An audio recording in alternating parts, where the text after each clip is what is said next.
নমস্কার। গল্প সন্ধানীর আসরে সকল শ্রোতা বন্ধুকে স্বাগত। আজকে আমি পড়ব তারাশঙ্কর বন্দ্যোপাধ্যায়ের লেখা গল্প হোলি। গল্প পাঠ যদি আপনাদের ভালো লাগে তাহলে আমার চ্যানেলকে সাবস্ক্রাইব করবেন আর লাইক, শেয়ার ও কমেন্ট করবেন।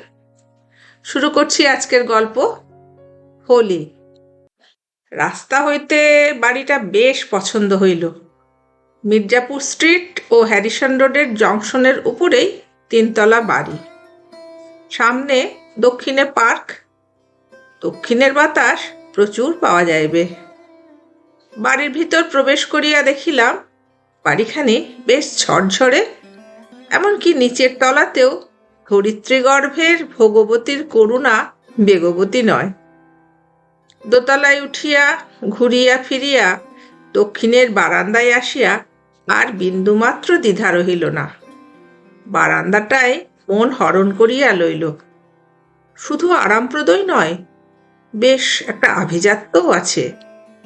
বসন্তকাল, সন্ধ্যায় একখানা ইজি চেয়ার পাতিয়া বসিলেই স্বর্গসুখ না হোক, ত্রিশঙ্কুলোকের সুখটাও অন্তত পাওয়া যাইবে। সঙ্গে একজন বন্ধু ছিলেন। তিনি বললেন, বেশ জায়গা, এইখানেই জমিয়ে বসো। কি চুপ করে রয়েছ যে? মেষ, বাসা বা একখানা ঘর, মোট কথা একটা মন্দ নয় গোছের আশ্রয় খুঁজিয়া আমিও ক্লান্ত হইয়া পড়িয়াছিলাম। বলিলাম, ওতে আর কথা নেই বলেই তো চুপ করে আছি। আসলে মনে মনে আয় ব্যয়ের হিসাব কষিয়া দেখিতেছিলাম নিচের অঙ্কটা প্লাস কি মাইনাস কি বোম চিহ্নে দাঁড়ায়। বন্ধুও একটু রসিকতা করিয়া বলিলেন, নামটা কিন্তু শান্তি ভবন না হয়ে শান্তিকুঞ্জ হলে ভালো হতো, লেখায় খানিকটা ইন্সপিরেশন পাওয়া যেত। বলিলাম, মরুগে, হোয়াটস ইন এ নেম বলে দ্বিগুণ উৎসাহে লেগে পড়া যাবে। বন্ধু বলিলেন, বাস, তবে চলো, টাকা জমা দিয়ে ফেলো, কালই এখানে চলে এসো। একটু চিন্তা করি আবার বলিলেন, কাল আবার দিনটা কেমন আছে? বাধা দিয়া বলিলাম, পরক্ষণিয়া হলে তার আর অকাল নেই। আশ্রয়হীনের পক্ষে দরজা খোলা পেলেই গৃহপ্রবেশের লগ্ন, এতে আর পাঁজি দেখবার দরকার নেই।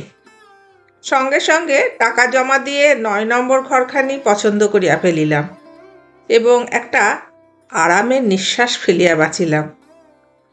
বাত্তাতারিত পত্রজীবনে স্পিড আছে সত্য, কিন্তু তার চেয়ে মৃত্তিকাতলস্থ হইয়া বিগলিত হওয়াও আরামের।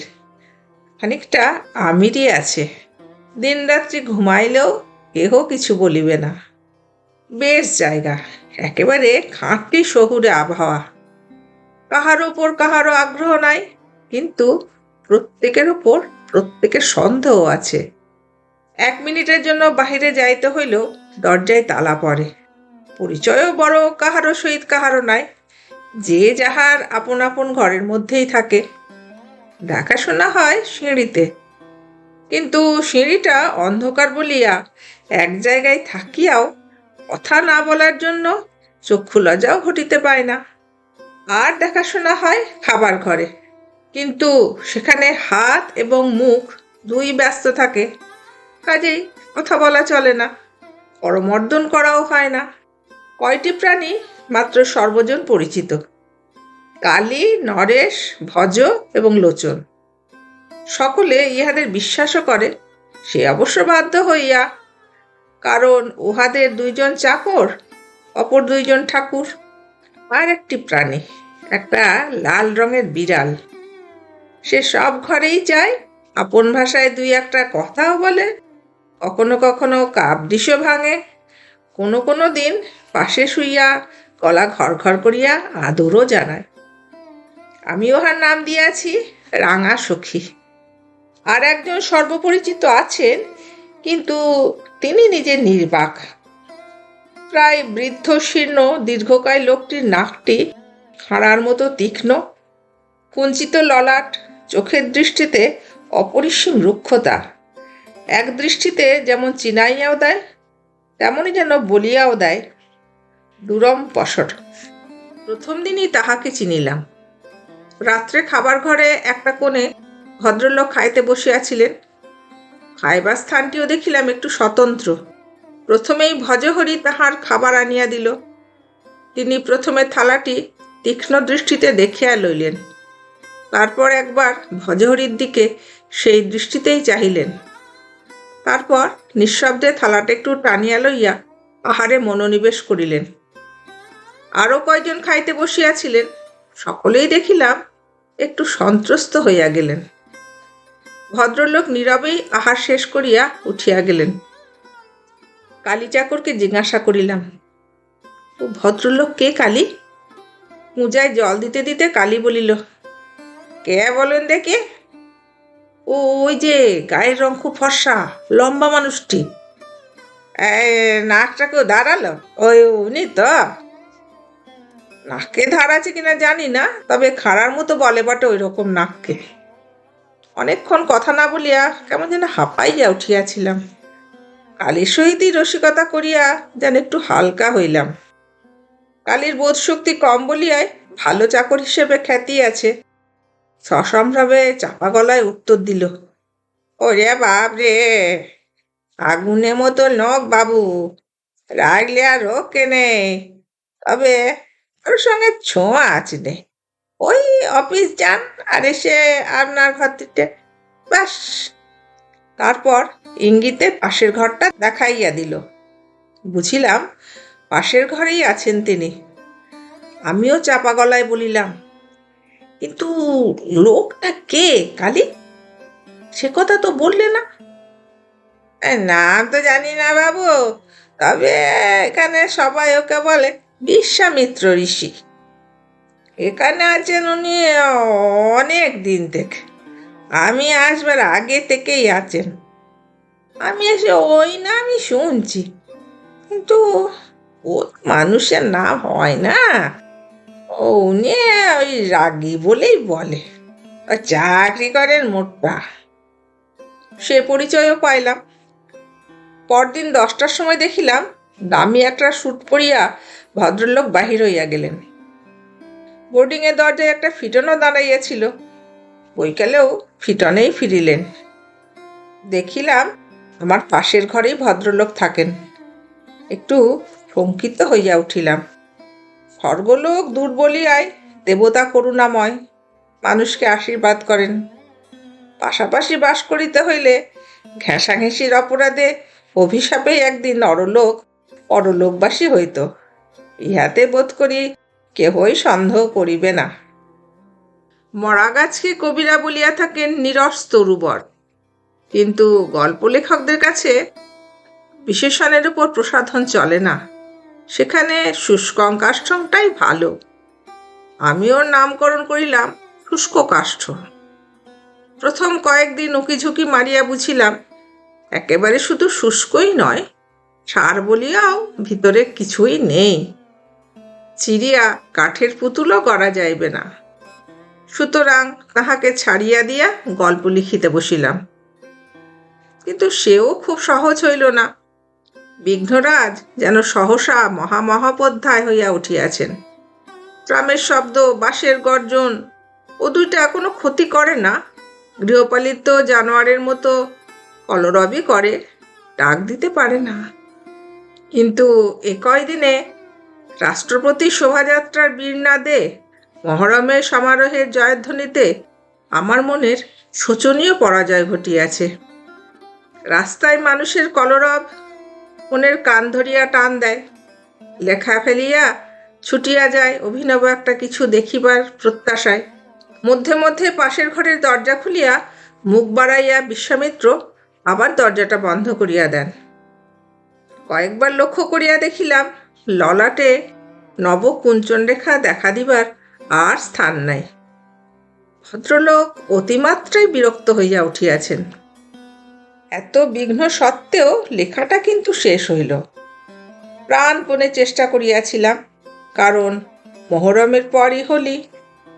মহাত্মার আগমন, জয়ধ্বনির টেম্পারেচার হু হু করিয়া উপরের দিকে উঠিবে। লেখা শেষ হইতেই খুশি হইয়া টেলিফোন যোগে কয়েকজন বন্ধুকে সন্ধ্যায় নিমন্ত্রণ জানাইয়া ফেলিলাম। লেখা শুনিয়া বিচার করিয়া মতামত দিবেন। ডাব, বরফ ও চা সিগারেটের বন্দোবস্ত ভালো করিয়াই করিলাম। এখানে আমি সনাতনপন্থী, মেয়ে দেখাইয়া আসরে মিষ্টমুখের প্রয়োজন বিশেষ করিয়াই স্বীকার করি। সন্ধ্যা 7টা নাগাদ আসর জমিয়া উঠিল। সকরুণ করুণ রসের গল্প, এবং সে অল্পও নয়, এক্সারসাইজ বুকের 49 পৃষ্ঠা। বাংলাদেশে করুণ রসই জমে ভালো, আর তাছাড়া আর আছেই বাকি। বাংলার তারুণ্যকে আমি শ্রদ্ধা করি, কিন্তু সে তারুণ্য রাম লক্ষ্মণের মতো নাক পাশে বন্দি। বাকি যারা, তারা সত্যকার জোরের অভাবে ভাবের ঘরে চোরের মতোই কলরব করেন। তাদের আস্ফালন প্রলাপের মতো অর্থহীন, বিলাপের মতোই করুণ। তার চেয়ে সত্যকার অর্থপূর্ণ করুণ রসই ভালো। দুঃখের পর দুঃখ, মৃত্যুর পর মৃত্যু, 49 পাতায় 7টি মৃত্যু আমি ঘটাইয়াছিলাম। সুতরাং রসের 7ম স্বর্গে গল্প আমার উঠিয়া গিয়াছিল। শেষ হইলে সকলের চোখ ছলছল করিতেছে দেখিলাম। একজন আমার হাত চাপিয়া ধরে বলিলেন, সত্যিকার রং তোমার আছে, দোকানের কেনা রং নয়। অপর একজন বলিলেন, এই জীবন। যাক, সকলকে বিদায় দিয়া পরিতৃপ্ত মনেই বারান্দায় ইজি চেয়ারে বসিয়া একটা সিগারেট ধরাইয়া ফেলিলাম। আপনি পাশের ঘরে থাকেন? প্রশ্ন শুনিয়া মাথা তুলিয়া দেখিলাম বিশ্বামিত্র ঋষি। সে বিরক্তি ভরা মুখ, কুঞ্চিত ললাট, রিক্ত দৃষ্টি। আমি চেয়ার ছাড়িয়া উঠিয়া বলিলাম, আগে হ্যাঁ হ্যাঁ। কি করেন আপনি? সবিনয়ে বললাম, আমি একজন লেখক। কিন্তু এত চিৎকার করে পড়াটা আপনার উচিত নয়। সে প্রতিবেশীদের জন্য আপনার বিবেচনা থাকা দরকার।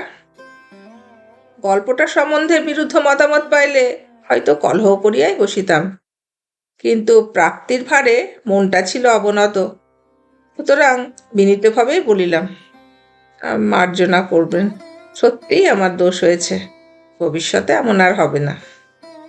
ভাবিয়াছিলাম ইহার পর আর জমিবে না, ভদ্রলোক চলিয়া যাইতে বাধ্য হইবেন। কিন্তু আমাকে বিস্মিত করিয়া তিনি একখানা চেয়ার টানিয়া বসিয়া পড়িলেন। আমিও বসিলাম। ভদ্রলোক বলিলেন, আর যেটা পড়লেন সেটা আপনার লেখা? আরও একটু খুশি হইয়া বলিলাম, হ্যাঁ আগে হ্যাঁ। ভ্রুকুঞ্চিত করিয়া তিনি বলিলেন, কিন্তু এ কি সত্যি? উত্তর দিলাম, বাংলার পল্লীর সঙ্গে পরিচয় থাকলে দেখতেন এতটুকু অতিরঞ্জিত আমি করিনি বাংলার দুঃখের। অসহিষ্ণু হইয়া তিনি বলিলেন, সে প্রশ্ন আমি করছি না। ও আর কি দুঃখ, একের পর এক করে 3বার সংসার করে 8টা ছেলে, 3টে স্ত্রী, 11টা আমার গেছে, ও আমি জানি। কিন্তু তা বলে আনন্দ, সুখ, শোক, দুঃখ এগুলো কি সত্যি? একটু বিব্রত হইয়া পড়িলাম, ভাবিতেছিলাম কি উত্তর দেব। তিনি আবার অসহিষ্ণুর মতোই বলিলেন, কি বলেন আপনি? এবার বলিলাম, সত্যি বই কি, কারণ এগুলোই তো জীবনকে চালিত করছে। তিনি ঘৃণা ভরে আমার মুখের দিকে চাহিয়া বলিলেন, আপনি অতি নিকৃষ্ট জীব। বলিয়াই তিনি উঠিয়া চলিয়া গেলেন। আমি অবাক হইয়া বসিয়া রহিলাম। কিছুক্ষণ পরে নিচে একটা কলরব শুনিয়া চকিত হইয়া উঠিলাম। ভিতরের বারান্দায় আসিয়া দেখিলাম 30 ছেলে নিজেরাই বাক্স বিছানা মাথায় করিয়া সিঁড়ি দিয়া উঠে আসিতেছে। কালী বলিল, ম্যাট্রিক পরীক্ষা দেবে সব, এইখানে বাসা নিয়েছে। মিনিট 5 মধ্যেই বোর্ডিংটা চেহারা পাল্টাইয়া গেল। In this age, newspaper. কিছুক্ষণ পরেই একজন শিক্ষক আসিয়া আমার ঘরে প্রবেশ করিলেন। বোর্ডিংয়ের বোর্ডে আমার নাম দেখিয়া আমার সহিত আলাপ করিতে আসিয়াছেন। তিনি নাকি ধন্য হইলেন, আমিও বেশ পুলকিত হইলাম। তাহারই কাছে শুনিলাম, ফিসফিস করিয়া তিনি বলিলেন, নিউজ পেপার এসেটা এবার এসে গেছে মশাই। খুব গোপনে আমরা জানতে পেরেছি। হাসিয়া বলিলাম, ছেলেদের মনে মনে পড়তে বলুন। তিনি বললেন, না, চেঁচিয়ে পড়লে মুখস্থ হবে চট করে। ভোর 3টার সময় একটা কোরাস জাতীয় চিৎকারে ঘুম ভাঙিয়া গেল। শুনিলাম, নিউজ পেপার, নিউজ পেপার। উঠিয়া বাহিরে আসিয়া দাঁড়াইলাম। শেষ রাত্রির কলিকাতা নিস্তব্ধ, প্রশান্ত, একটা বিরাট জীবন ঘুম ঘোরে অচেতন। অপূর্ব অদ্ভুত অনুভূতিতে মন ভরিয়া গেল। ইচ্ছা হইল এই ঘুম রহস্যাচ্ছন্ন পুরীটির পথে পথে একবার বেড়াইয়া আসি। মুখ হাত ধুইতে গেলাম, দেখিলাম কলঘর বন্ধ। ভিতরে এই সমস্ত শব্দে স্থানটা মুখরিত। কেহ যেন উদরের সমস্ত যন্ত্রপাতি বাহির করিয়া ধুইয়া লইতেছে। ফিরিয়া আসিলাম। কিছুক্ষণ পরই খড়মের শব্দ শুনিয়া দেখিলাম বিশ্বামিত্র ঋষি প্রাতকৃত্য শেষ করিয়া ফিরিতেছেন। এদিকে ততক্ষণে রাস্তায় ময়লা গাড়ি চলিতে শুরু করিয়াছে। আকশি কাঁধে করিয়া জন কয়েক উড়িয়া ছুটিতেছে রাস্তার আলো নিভাইতে। ছেলেগুলো লাইফ ইম্পসিবল করে তুলেছে। আমি একটু হাসিলাম। তিনি বলিলেন, দেখুন, কাল সন্ধ্যাবেলা আপনাকে রূঢ় কথা বলেছি। এই কথারও কোনো উত্তর দিলাম না। অপরাধী অপরাধ স্বীকার করিলে তাহাকে সান্ত্বনা দেওয়ার ভদ্রতা মাত্রাতীত ভণ্ডামি। তিনি আবার বলিলেন, বেদ বেদান্ত মায়াবাদ ফাদ আমি আওড়াই না, তবে ওসব আমি পড়িও না। এ হলো আমার জীবনের রিয়েলাইজেশন। আনন্দ, সুখ, শোক, দুঃখ কোনোটাই আমাকে আর স্পর্শ করতে পারে না। আমি বেশ আছি। সংসারের মত লইয়া তর্ক করার চেয়ে পাওনা গণ্ডা লইয়া কলহ করাকেও আমি শ্রেয় বোধ করি। সুতরাং এই কথারও জবাব দিলাম না। আকাশের দিকে চাহিয়া রহিলাম। ত্রয়োদশীর চাঁদ অস্ত যাইতেছে। কাল তো পূর্ণিমা, বাসন্তী পূর্ণিমা, দোল, হোলি। এক মুহূর্তের জন্য স্ত্রীকে মনে পড়িয়া গেল। তিনি আবার বলিলেন, আপনার নামটি কি? নাম বলিলাম। তিনি ভ্রুকুঞ্চিত করিয়া বলিলেন, বাড়ি কোথায়? সে পরিচয়ও দিলাম। তিনি অকস্মাৎ হাতটা ধরিয়া বলিলেন, তুমি হিরুর জামাই? আমি আশ্চর্য হইয়া গেলাম। বলিলাম, তাকে আপনি চেনেন? তাকে আপনি জানতেন? জানতেন? তুমি একটা হনুমান। আমি যে হিরুর কাকা। আর কাকা? হ্যাঁ গো, মানে তুমি আমার নাত জামাই। আমার বাবা ছিলেন আমির কুলীন। 4টা বিয়ে করেছিলেন তিনি, জানো তো? তোমার দাদা শ্বশুর আর আমি হলাম সৎ ভাই। কানাই মুখুজ্জের নাম শুনেছ? হা, আপনি? তাড়াতাড়ি তাকে প্রণাম করিলাম। আমাকে আশীর্বাদ করিয়া তিনি বলিলেন, আমি গল্পের মতো ইহার কাহিনী শুনিয়াছি। এককালে ইনি লক্ষপতি হইয়াছিলেন খনিজ সম্পদের ব্যবসায়ে। শুনিয়াছি রূঢ় তাকাতার জন্য একজনকে গুলি করিয়া হত্যা করিয়াছিলেন, কিন্তু টাকার জোরে চাকা ঘুরিয়া গিয়াছিল। আবার সর্বশান্ত হওয়ার কাহিনীও শুনিয়াছি। এখন দালালি করেন বোধ হয়। কয়েকটা কুশল প্রশ্ন করিয়ায় তিনি ঘরে গিয়া ঢুকিলেন। সন্ধ্যায় বারান্দায় বসিয়াছিলাম। তিনি আসিয়া বলিলেন, দোলে বাড়ি যাবে না? না, ইডিয়েট কোথাকার। রমাকার সঙ্গে রং খেলবে? আপনি যান বরং আমার হয়ে। ওরে রাস্কেল, আমি না হয় তার দেহে রং দিতে পারি, তুমি না হলে তার মনে রং ছড়াবে কে? কাজ রয়েছে দাদু, উপায় নেই। কিছুক্ষণ চুপ করিয়া থাকিয়া বলিলেন, আমাদের সে এক হোলি খেলা ছিল। বাগান বাড়ি, মদ, বাইজি, জলের মতো টাকা খরচ করেছি। জীবনে ট্র্যাজেডি ঘটবার পরও করেছি, কিন্তু সুখ, আনন্দ কোথায়? সেই তো বলছিলাম, ওসব মিথ্যে, মিথ্যে। চুপ করিয়া বসিয়া রইলাম। তিনি বলিলেন, তুমি তো সিগারেট খাও, খাও খাও, লজ্জা করো না। জানো তো ইয়ারের বয়স হয় না জাহাপনা। আমি তোমার ইয়ার। তবুও সিগারেট খাইতে পারিলাম না। তিনি উঠিয়া বলিলেন, না, তোমার কষ্ট হবে, আমি উঠি। আবার ফিরিয়া আসিয়া বসিলেন। টাকা কড়ির অভাবে কি বাড়ি যাচ্ছ না তুমি? আমি দিচ্ছি, এখনো লাস্ট ট্রেন রয়েছে, যেতে পারবে। উঠিয়া বলিলাম, না দাদু, সত্যিই আমার কাজ রয়েছে। পরদিন প্রভাতে উঠিয়া দেখিলাম দাদুর ঘর ভিতর হইতে বন্ধ। একবার ডাকিলাম, দাদু। ভিতর হইতে উত্তর আসিল, শরীর খারাপ, বিরক্ত করো না আমায়। নিচের রাস্তায় কে চিৎকার করিয়া উঠিল, এই এই, না না না না না না না। রেলিংয়ে বুক দিয়া ঝুঁকিয়া দেখিলাম হোলি আরম্ভ হইয়া গিয়াছে। ছেলের দল একটা গলির মোড় হইতে একজন ভদ্রলোককে তাড়া করিয়া চলিয়াছে।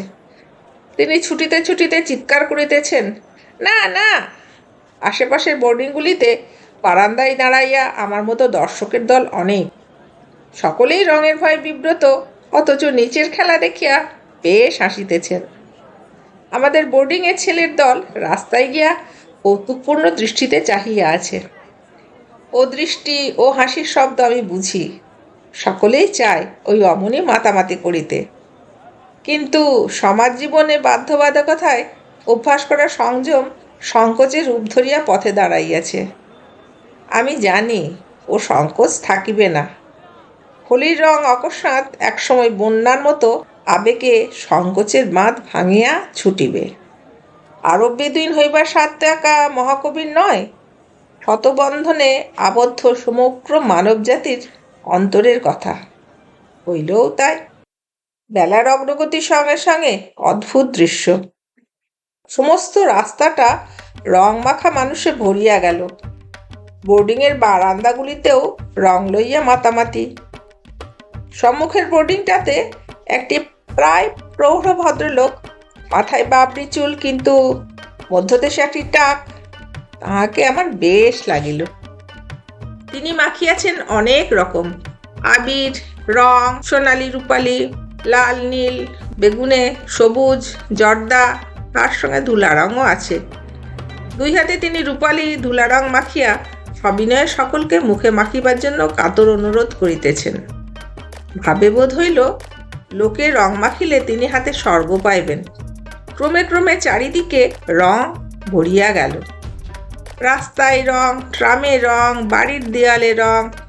আমার মনের মধ্যে দেখিলাম সেখানেও রঙের আমেজ ধরিয়াছে। পিছনে হৈ হৈ শব্দ শুনিয়া ফিরিয়া দেখিলাম আমাদের বোর্ডিংয়েও আরম্ভ হইয়া গিয়াছে। পরীক্ষার্থী ছাত্রীরা আরম্ভ করিয়া দিয়াছে। তারপরই যুবকের দল, তারপর সকলেই। সমস্ত অপরিচয়ের প্রাচীর যেন আজ ভাঙিয়া গেল। শুধু ওই বিশ্বামিত্রের দ্বার রুদ্ধ। কিছুক্ষণ পরই বন্ধুর দল আসিয়া আমাকে টানিয়া বাহির করিয়া লইয়া গেলেন। যখন রং খেলিয়া বাড়ি ফিরিলাম তখন বেলা 4টে। দাদুর দুয়ার বন্ধই রহিয়াছে। ক্লান্ত হইয়া শুইয়া পড়িলাম। দাদু আসিয়া ঘরে প্রবেশ করিলেন, সঙ্গে সঙ্গে দুয়ারটাও ভেজাইয়া দিলেন। আমি উঠিয়া বসিলাম। তিনি হাসিয়া বলিলেন, রং কেমন খেললে? সে আর বলবেন না, তবে রং খেলা নয়, বেরঙের খেলা। কালি, আলকাতরা, কাদা, এইগুলোই বেশি। টেবিলের উপর খানিকটা আবির তখনও পড়িয়াছিল। সেদিকে চাহিয়া তিনি বলিলেন, আবিরটাই হলো শ্রেষ্ঠ, কুমকুমটা আরও ভালো, ওতে রঙের সঙ্গে কৌতুক আছে। স্বীকার করিয়া বলিলাম, তা ঠিক। তিনি একটু চুপ করিয়া থাকিয়া বলিলেন, একটা অনুরোধ করবো তোমাকে, রাখবে বলো? আবেগ ভরেই বললাম, অনুরোধ কেন দাদু, আদেশ বলুন। আপনার আদেশ কি অমান্য করতে পারি?